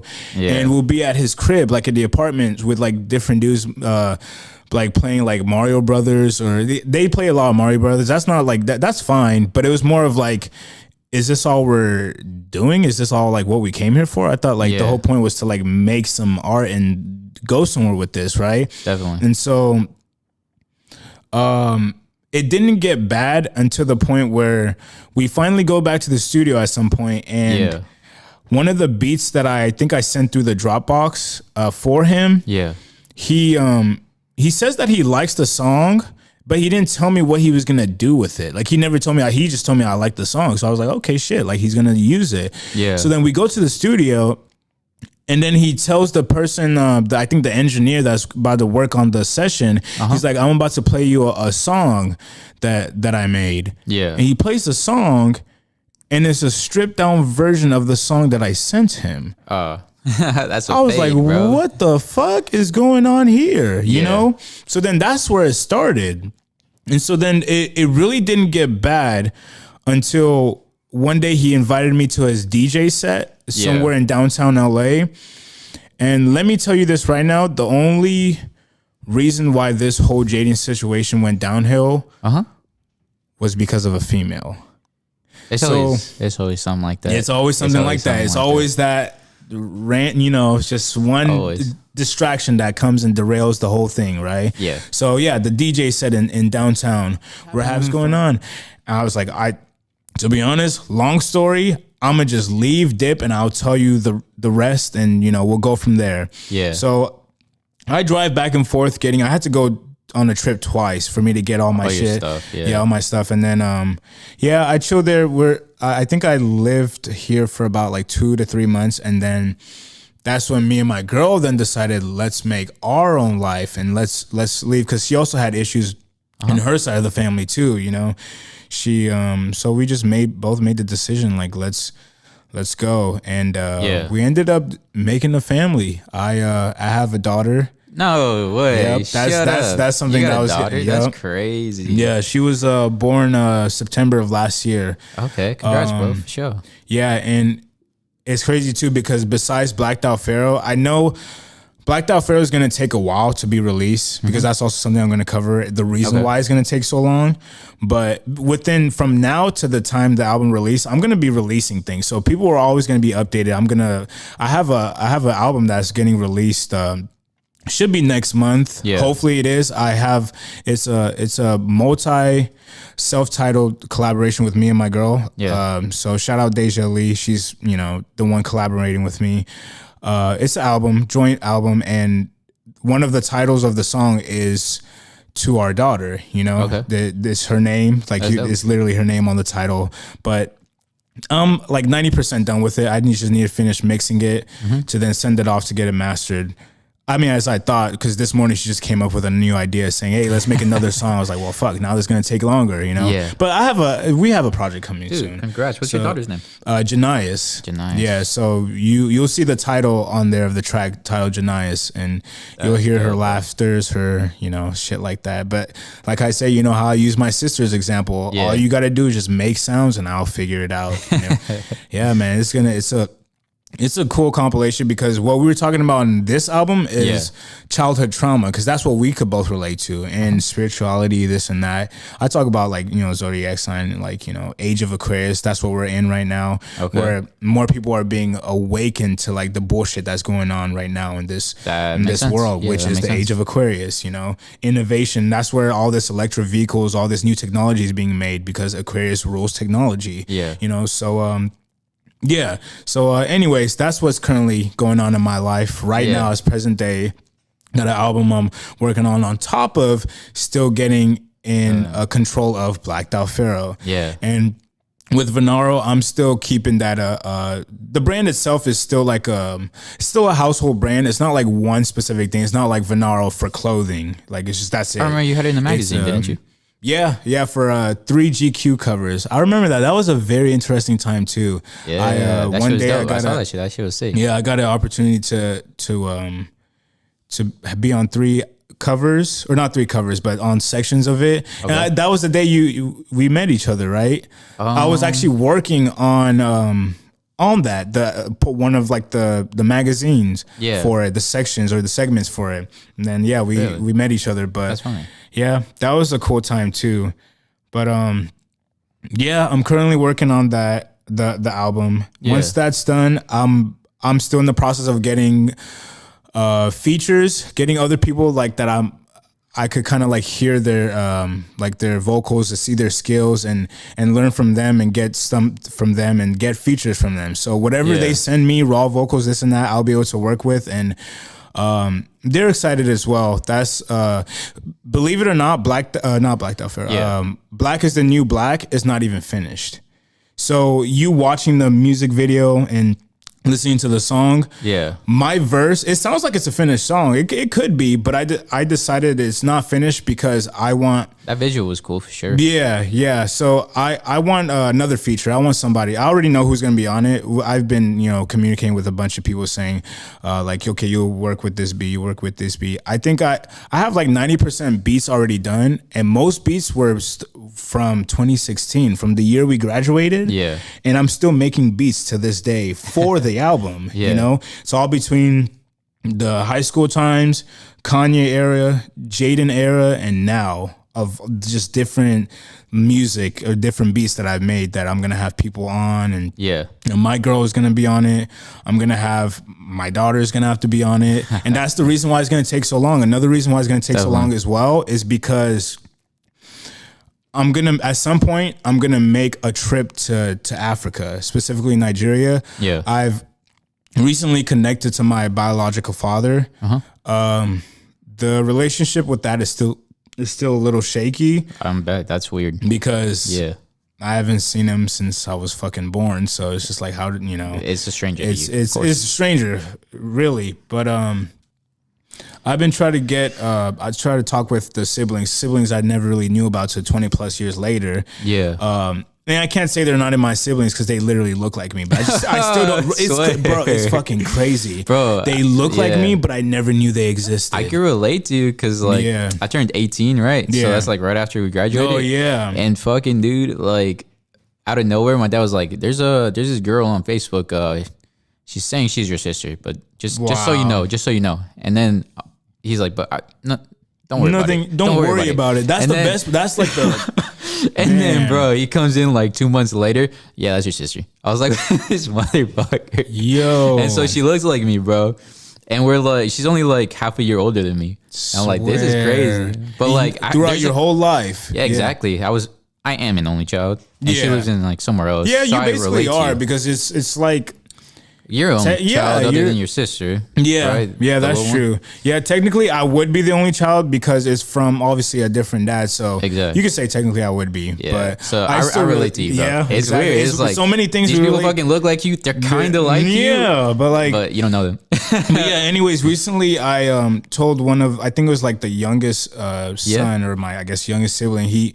I told him, when this COVID shit is over, God knows when this shit's gonna be over. Yeah, I want to make a trip to Africa for one, to invest in land.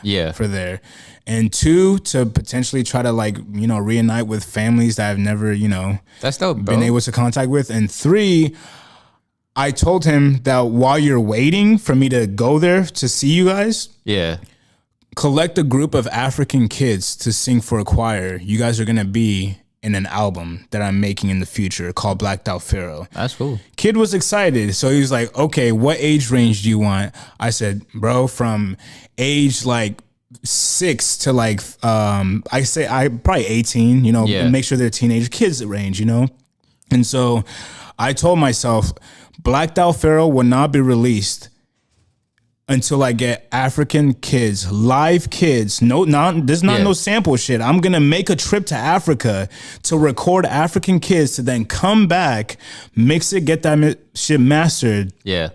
And until that's done, the album is not getting released. So if that's the only thing that's like holding the album to be released, I could get everything done this year, right? 2022. I got all my features done. One song is missing, African Kids Choir. Until that's done, the album is not getting released. And I told the kid that. He was excited. He was like, I cannot wait. He like I'm even juiced too. I don't know who like he said, how many kids do you want? I said up to 20.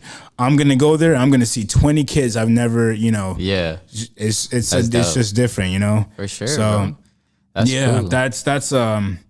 That's the vibe for that. And connecting with Blacked Out Pharoah, it's also goes along with the layout I have for my social media. Yeah. So as you notice, if you see my profile, this is a profile I'm going to keep forever. This is just what it is. It's a statue, no? No, it's actually a mummified pharaoh. Oh. His name is Pharaoh Seti. Yeah. So the reason why I picked him specifically, because that's like the mummy that looked like it would resemble me the most if I was dead. Yeah. So this is getting deep now. This is actually where we're gonna get deep. Trust me on this. We're gonna talk about death and shit. All right. So I purposely did that. Before you continue, is that still recording? Yeah. Still recording. All right. Cool. We're good. So yeah. Let's talk about it. Pharaoh Seti. Yeah. I think he's like a descendant of like King Tut or something like that. Yeah. But I purposely picked him mostly just because of appearance.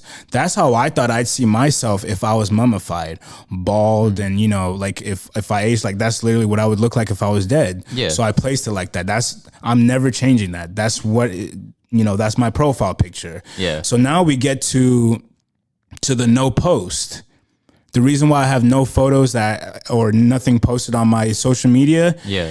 Is actually a deeper reason than anybody would ever think. So this is where it kind of gets deep. This is in connection with my girl. Just like recently, she had her sister that just recently passed away. Mm-hmm. This is very sad because it wasn't due to like health or nothing. It was like more ill will. It was more of a murder than anything. Really? It was bad. And as crazy as it was, I remember as a kid, I always wondered, I wonder what a dead person looks like, Mm-hmm. It's just like, how would I react if I've ever seen a dead person? Like a live dead person? Like like just right there in front of me, I'm gonna be honest, bro. Like, because I had an accident where like we ended up killing this guy or whatever. Yeah. And so he was like right there. I was just, it didn't really affect me. It was like, you don't know them, bro. It's funny you say that because it's not that shocking. When it did happen, we went to the funeral. Yeah. And that was my first. There it was. I was like, that was your first funeral? Bro. Like, as a kid, I even then thought of myself as a kid saying, I wonder what it would feel like to see a dead person. And I reverted to my present self. I was like, this is really like, I had no like, I didn't know what to feel. I was like, it's there, but like, what the fuck? Like, it's just there, you know? And that's where I had a lot of my like perspective changed and just life to begin with. Yeah. So that's when I decided to just not post anything. The reason why was because when that happened, when she died, my girl she showed me her social media. She was like, oh, this is what she looks like. And and this was her, you know. It was very heartbreaking. And me personally, I didn't interact with her social media because I could admit that I didn't know her at the time. Even for when I knew my girl, we just never talked about. We never went to talk about that far with who that person was. And so when she showed me that, I went through her page, and there was one thing that stuck out to me very well. Yeah, and this is also something that I could compare to with Virgil's death. Okay, right. So I also looked up her social media, her first post compared to her other posts. Same thing with Virgil's first post compared to other posts. I even started searching like things like RIP, like dead on like, Instagram. I always see like posts of people who passed away, and I see their posts, and something very specific was something about their most recent post compared to their others. Yeah. You know, the difference was after they passed away, their very recent post was viral. Yeah, always. I noticed her first picture, her very recent, had like thousands of like likes and like 500 plus comments. Second post, only like 10 comments and like 100 likes. I was like, damn. Like X, and so yeah, juice, bro, all of that. Any person that's dead, that applies, right? I was following X, had 1 million followers, blew to 26 million. I was like, what the fuck? Man. Y'all missed him like that, bro. Like, y'all missed him. Like, he was our age. He's us. He was a kid like us. Man. And y'all missed his vibe, called him like hella names and shit. Called him a wife beater and shit like that. Don't even get me started on that. And now, boom, 26 million. Like, what the fuck? But go ahead, bro. You're right. So I see a bunch of that. I was like, where did this 500 plus people come from, or however many that came out of nowhere? But then if you see the post before, none of those people ever said, oh, you look cute, or oh, you're making great music, or your podcast is fucking amazing. Right? So then I thought of this. Let me delete my post and never post a day in my life again. Yeah. So the day that I die, what are you going to say to me? Yeah. What's going to be on my most recent post? Are you going to say, oh, Kevin, or for example, God forbid, today we're done with this podcast, you know? Yeah. We leave, God forbid, you're gone. Something happens to you, you're dead. Yeah. Your most recent Instagram post, all of a sudden it has 500 plus comments. The likes that you've been always wanting, like the shit that, like all those likes that would get you on to make your podcast amazing. Yeah. You finally have it, but you're dead. Yeah, that's crazy. And all of a sudden you see R.I.P. Brando. Oh man, I wish you were still here. I miss you. So you wish I was still here so you could still continue not to support me? Exactly. Or you still wish I was still here just so we could just continue what we're doing and just scope what I'm doing, but never actually like the post, but only like it now that I'm actually gone. Yeah. So then me, as Agent 7, when I'm actually gone, you will either not hear about it because nobody said that whether I'm dead, or if you do hear about it, how are you going to say, oh, I missed you, or I wish you were here so I could continue not to support the music you're making, or I could continue not to support Venaro, or I could continue not to support this. But your vibe was cool as it was. I wish everything just still the way it was. Yeah. But now that you're gone, shit. It's almost like the idea where you get a new phone, but you've had the phone for a while. You're just like, nah. But then the second you lose your phone, the second the phone like goes in the water and all of a sudden it's gone, you're like, oh shit, I miss my phone. I miss whatever you had. That same idea. So that's that's the deep reason why. It has nothing to do with, like, does he just not like to like post? Is he like nervous about anything? No, it's literally that deep.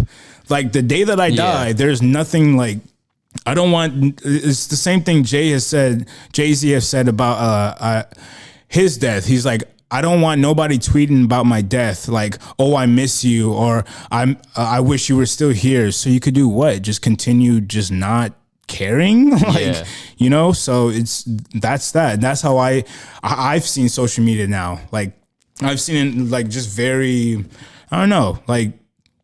I could easily tell you right now, if I checked my phone and I saw that I had 1 million plus followers, I'd still do the same. No post, nothing. Still continue to do what I'm doing. That's dope. There's no amount of followers, no amount of things that will get. It just doesn't. All that is like materialistic to me now. I don't even. Yeah, I understand what you're saying, bro. No, I realized that too a whole bunch of times. You always see the RIPs, the Black Hearts, all that stuff. Yeah. For me, it's like, dude, the only reason I play the social media game is to get my podcast out there. Right. That's the only reason I play the social media game. And that's why, bro, and that's perfectly good too. I was thinking more of in the perspective like that, you know, it's kind of like rare to think in that perspective, like, okay, even though you're doing something to keep yourself up there. Yeah. I was just thinking in that perspective, okay, say something like happens, like, oh shit. No, now that you're gone, like your most recent, and how ironic, like how I said it is, the most recent post was about the post of you, if I died, I'd be martyred, you know, shit like that, right? Yeah. But let's say that was your very last post. Yeah. All of a sudden, you obviously you can't see it because you're gone, but everybody else could be like, damn, they really fucked with him. Yeah. Did they? No. Check the post before that. Yeah. Check the post before that. Yeah. Right? Those are ESTG lyrics, bro. Yeah. They stuck with me, bro. It's like my cause is worldwide. So if I die, I'm a martyr. I'm like, damn, dude, like the only thing I would ever want people to ever share about me if I died is just my podcast. Because I started it to help people. Man. So if I die, I don't care about anything, bro. It's just like I'm leaving this for these people because when I had nothing, this was it. Yeah. So I'm giving it to you. Yeah, there it is. So it's like probably the same thing with your project. Yeah. It's like I want to leave this behind. Yeah. I don't give a fuck about the brando. Like I don't care about myself. I don't care about any of my cars, any of that stuff. Yeah. And the whole concept of Blacked Out Pharoah is moving from the physical body to the conscious mind. So Agent 7 is my physical presence, but Blacked Out Pharoah is my actual, is higher than that. It's my actual consciousness. Yes, like, sir. I'm actually greater than what I am. Blacked Out Pharoah. Like I'm not just like the king. I'm like something higher than what I even know as Agent 7. Agent 7 has no idea who Blacked Out Pharoah is because the consciousness is still evolving, you know? Yeah. And so I'm creating like the idea of bringing like the love and like making people understand, like, love people while they're here. Yeah. And when they're dead, don't try to put your 2 cents in, like the whole idea, you know, bring it back to the whole reason why when I saw that post, the very first one, I wasn't so quick to say, oh, RIP, because in reality, I actually didn't know her. So why the fuck would I put that and pretend that I feel the same way. Like it's I just feel like the same way. It's like treat me the same how you were treating me when I was here. Yeah, man. And so I try to do that with people, bro. Yeah. So like I see you deleted like your account probably like 4 or 5 times in the past year. Yeah. And it's always kind of like, fuck, now I don't have a way to reach you. Yeah. That's the only thing. Oh, I see. Yeah. And part of it that had to do with the journey. Yeah. That had to do, you know, when I was in LA, when we kind of like, when we were, you know, hopefully getting the opportunity for Kanye, we're like, oh shit, we should go rogue. We're about to be big, you know, let's disappear, you know? That was strike one. That didn't work. All right, let's, you know, show ourselves more. Jaden Smith, oh, we're about to be on the roll. Let's disappear. And then that went. But now it's just. But me personally, I saw you delete the account, and so I'm like, fuck, dude, like I don't have his number. I don't have a way to contact Kevin. Yeah, that's true, man. Because I fuck with you, bro. Yeah. And so like with people. And do you have a Snapchat, by the way? Yeah, I do. Okay, I'll get that from you. All right. So like with people, I try to support them as much as I can. Yeah. With what I can. Like if I can't buy your shirt today, I'm sorry, but I'll repost your shirt. I'll do some shit like that. Yeah. And when I see you, I'm gonna say hi. Yeah. So like anybody I know. Yeah, man. Like I try to do my best to do all of that stuff because I dislike fake loyalty. You feel me? Like if I fuck with you, I will repost your shit. I will like every picture. I will do whatever I can to support you. To help you with the algorithm or to help you with whatever I can, bro. Yeah, man. Real ass shit. Yeah. Real fucking shit. People aren't like that. Like I get like 50 likes on my fucking on my pictures. Yeah. Every time. 50 likes. Yeah. I'm like, fuck, dude. Like, I can create a viral video. I've done that a bunch of times where I created like a clip of my podcast, and it's real funny. And so people support the shit out of it, but these people are strangers. And it's weird how that is always the strangers, bro. The less somebody knows about you, the more curious they are. Exactly. But then once that person gets to know you, and then they just start, it's like weird. Exactly. It's the same as the phone. Exactly. It's a new phone. You want to get to know the phone, but once you already know the phone, you're just like, I'll toss it. I'll get it later. See? Oh shit, it just dropped in the pool of water. Oh, come back. You know? I'm not like that. I don't want to be like that. Yeah. And so it's really funny to see that contrast. Yeah. Because on my limbo page for my podcast, shit will go fucking viral, but people will not support me on my regular page. Weird, it's always the strangers, and that has 50 followers.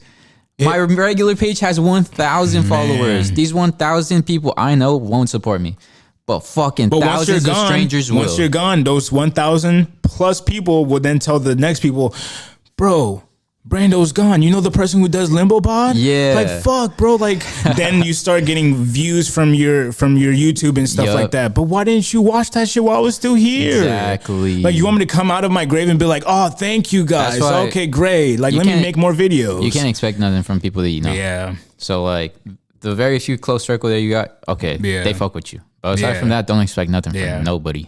That's the biggest thing I learned too. Other than strangers. The less you expect, the better your life is. Yes, sir. And that's the biggest actually, it's not the regret of going to LA and then having it not work. It's more of how much I expected while I was there, and then feeling more disappointed because I expected things. So my regret was actually me just expecting too much. Just feeling like, oh fuck, man. Like now I'm more disappointed than I should have been, you know, just because I expected too damn much. For me, it's the opposite, bro. Yeah. I bombed on the podcast forever. I bombed so hard where it got like 2 views, 2 listens, nothing. And it's just one of those plays me listening to myself. Yeah. And so you feel so bad, and then after a while you get numb to it. Yeah. And now it's like, oh, now I know how to make things go viral and stuff. And now it kind of works. It's more of the consistency, which gets you immune to it, you know? Yeah. So definitely. Yeah, man. It's crazy stuff for sure. Anything else you want to cover, bro? We just covered your Blacked Out Pharoah, why you don't do the posts. We covered the Kanye situation, the Jaden situation. I think what that's else you got? Fucking it. It's just last thing is I would say like with childhood trauma, like I said, me and my girl, that's actually how we bonded very well together. If you just talk to people about similar traumas that you've like went through, and just instead of judging them, just like hear them out, you know, type of thing. Yeah, because that's the whole idea of like, you know, after death and just wishing that people were there for you, you know. Yeah. And so that's all I gotta say. Just be nice to people. That's all. Yeah. Not in the way where you're like nice to people, but expecting things. Just be nice without no expectations. Yeah. I feel that. That's my biggest knowledge and what I've learned just through my journeys. Just not expecting things, because I've expected way too much, and that fucked me up bad.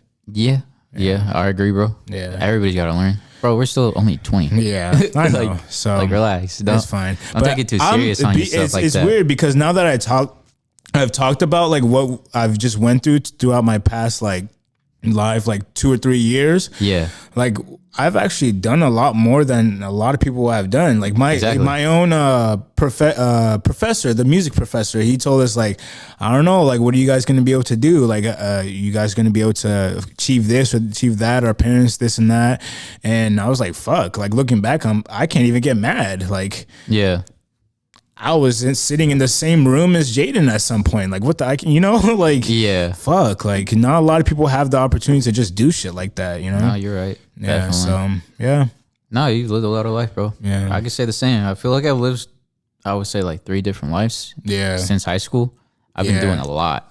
Yeah. And now it's kind of like, this is my next life. Yeah. Getting this figured out. Yeah, it always is. It's always that turn the page to the next chapter. Yeah, definitely. For sure, man. But anything else? That's about it, man. We covered a whole bunch. Like, this is even kind of like shit that I've been keeping inside of, like, you know, myself. I've never told anybody this besides like people who are close to me, and that's about it. But doing this actually helped me vent, type of thing, you know. That's why I do it. That's why, and thank you a lot for that, bro. Because I was always feeling so like almost like paranoid, like seeing being with other people, like try to socialize. Like I'll try to socialize to a certain extent, but then I don't want to socialize too much and feel like they're taking advantage of me, you know, like because I've dealt with that expectation, but you know, expecting a lot less I've gotten a lot better with it, you know, a lot better with it. Well, also like the thing with this is like, bro, this is also for you. Like, this is like if we do die, like your family has a video of you, like of me talking about literally this, you know.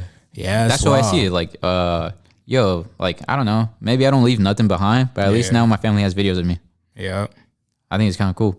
So always when I sit with people, bro, it's like, all right, like you might talk about stuff or whatever, you regret it, or I don't know, bro, or whatever. That's all it is. It's just you regret it, but you're just talking about it, you're just venting type of thing. But now you have a video of yourself. Like this is a log of you. Like, oh, this is part of your history. Like here you are. And this itself is also part of the history, you know? Exactly. Yeah. And that's why I like video, bro. I like moments. I fucking love moments in time. Moments in time.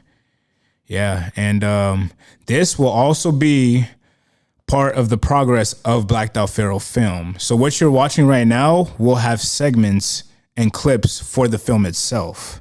So we're progressing. We're working on Blacked Out Pharoah as we speak, you know? Yeah. So it's big, bro. For sure.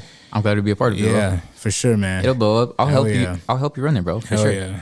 Repost it, everything, bro. Hell yeah. I got you. Man. I'll push it. Bro, I have a lot of connects. Like, that's one thing I've done a lot of connections. Yeah. Talked to a lot of different people. Yeah. Got a lot of other music producer homies or like things like that, or like. And that's one thing I actually learned too in LA. I remember when I didn't have a car, I was Ubering a lot. Yeah. And I don't know if you've heard of there was like a end of a song that I put where it was like an Uber driver telling me, you know, he was telling me it's not about like the knowledge or like what you learn. Yeah. You'll actually get farther in life just by simply talking to people. And you'll be surprised who you're actually talking to. Who you're talking to could literally just be like who knows, like a son of like a celebrity, the biggest celebrity, and you just thought he was just a regular ass dude you're just striking a conversation with, you know? Exactly.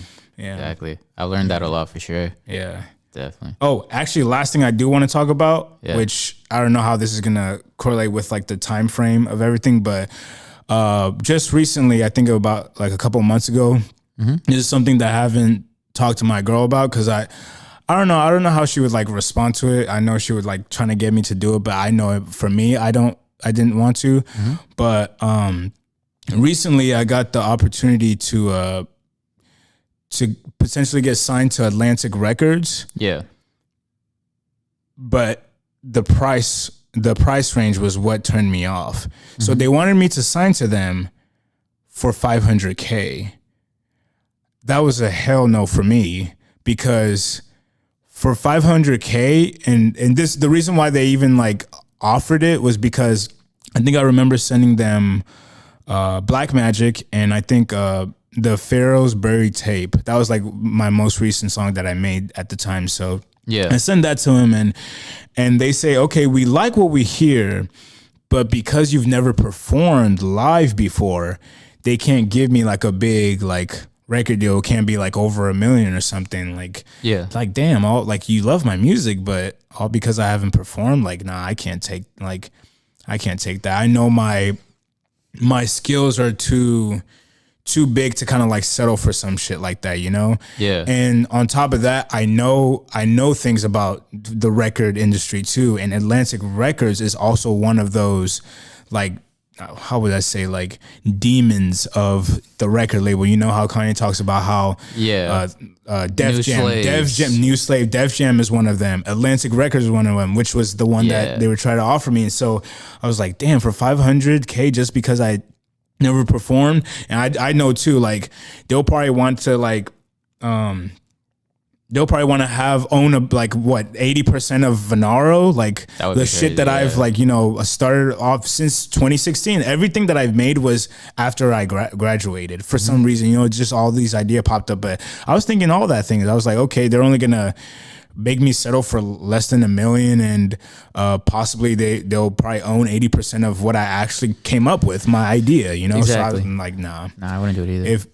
If my own family can't eat, if the person I'm trying to make proud, my own mom, can't eat, it's not. No, I just said no to it. So crazy. No, at least you got offered it, bro. Yeah, but you're making progress. Like that's the sign. Like but that's what I'm saying. And this is all post disappointments of like the past, and like it's just like it's kind of like it's synchronicities, coincidences coming back. Like, okay, it's still not over. Literally, you know, it's not exactly. Yeah, I would take that as, oh shit, like I got offered this, like I'm doing something right. Yeah. So yeah, and that's about it. That's the last thing, man. For sure. Well, I'm glad you came on, bro. This is gonna be dope. Man. This is, bro. I know I'm gonna trim this, but this has been like 2 hours and a half. 2 hours. Well, I guess way more than we. Yeah. Bro, I mean, I did assume. No. My point is. Yeah. I've never done a video this long. It's gonna take me a fucking long ass time to edit it. But aside from, I don't even care when it releases. Take your time. Have fun with it. Give me like a week. Fine. I'll give you 2 weeks if you need to, you know? Bro, I'm being dead serious. For sure. What I'm going to say is like, this is going to be the longest thing. It's a coincidence that it being this long and happening at this point in time, I'm more okay with it. Because before, all my podcasts were 30 minutes. Oh, wow. I listened to Mr. Beast on Joe Rogan. And studying Mr. Beast, he said, basically, like, it doesn't matter how often you put out. You could be getting 100K views on each video if you put out every week. But what if you just make one great fucking video? That's all. And that gets 200 million views instead of 100K. Wow. And that's what Mr. Beast does. That's why he puts so much production into one video. Yeah. And if one of the videos is kind of mid, he'll scrap the whole thing. What the fuck? Even though he put $1 million into the video, $2 million, he'll scrap it because it's mid. Yeah. If he doesn't feel like it's great, it don't matter to him. He'll scrap it. Man. I'm like, fuck, dude, I'm over here putting out every day, trying to like hustle it. But sometimes it's not about the hustle. It's more like just making one great fucking product. That's why I relate to your Blacked Out Pharoah. Yeah. You're taking long to do it. One, and you're not getting exposure in that meantime. Yeah. But maybe it's going to be so fucking great. Yeah. That where I want to even build the anticipation from these many years. I don't want to like the difference is Jay Electronica, his most recent album he released. It took him 10 years to make it. But here's the difference with him. He just disappeared for 10 years, and then 10 years later, here it is, you know? Exactly. Me, I want to keep people like knowing Blacked Out Pharoah is still coming. Trust me. Yeah. Next year, Blacked Out Pharoah still, and I'm gonna release certain things that link to the album that keeps people knowing, oh shit, it's happening, you know, it's still happening, you know, whether if his music videos, clips, like anything, you know, this is literally part of the process. Definitely. Blacked Out Pharoah's not out, but this is the film. This is the starting of the film, you know? Yeah. So it's like shit like that. So definitely. Yeah, and the release of Blacked Out Pharoah itself, it won't be it will be released as a half date. Okay. Meaning is you'll know the year it will be released. Yeah. So like for example, let's say 2025. Yeah. I'll release it as 25, and then it will be on the 7th day of a month. You know what that means, the 7th day. And so, but I'll put the question mark on the month. Okay. So you'll know the year it will be released, but you'll know it will be the 7th day, but what month will it be releasing? That is part of the anticipation as well, to know when is it actually going to drop. Yeah. 2025 comes, January 7th. Oh, it didn't come out? Maybe next month. Yeah. February 7th didn't come out, maybe next month. And that's just all a part of the waiting game. And then the second it drops, you do know, but then you didn't know because you just didn't know which month it was coming out, you know? So agree. Yeah. For sure. Well, that's all I got. Waiting on it, I guess. Yep. This is part of it. Man. It's just, you guys will love the ride. It's all it is just part of the ride for the main event. And trust me, I have ideas for the listening party. It's not even like, bro, I'm like using like stage design, kind of like how Kanye did with Donda. Yeah. But this is why this is years in the making. Like I'm gonna have people emerge with the project because the album release. Yeah. will also be the same day as the film release. So you'll listen to the project the same day you're watching the film. Yeah. So it's all within one event, you know? So yeah. I think I'm gonna try something different with this, bro. I'll probably release the audio. Yeah. Right away. Because I don't really have to edit the audio. Yeah, you just go from there and then, but the video is where I have to cut back and forth between artists talking. That's gonna take. That's gonna be so many for cuts. 2 fucking hours, man, and like and I gotta send and I get distracted in 1 minute, bro. I'm like, cut. I need to go on my phone. Yeah, no. Anyways, I know exactly. I'll release the audio right away so y'all can hear this or everything like that, or like anybody you care about listening to it can listen to it, and you can listen to it yourself. Yeah. And you got any criticisms, whatever, bro. Just. No. I'm just saying. I'm a send. It's kind of like before you mix and master. Right. I'm gonna send it to you. Right. And then once you get the video, you're gonna see the full thing. I see. Yeah, because it'll give me more time to like to edit it, to edit it well and make it really good. Okay, for sure. So we can get that first clip out, and then I'm gonna mix and master it. Bet I hear you on that. All right, then. Appreciate you guys. Catch you on the next one. Peace out, y'all. Y'all be waiting. Y'all be waiting for sure. Yep.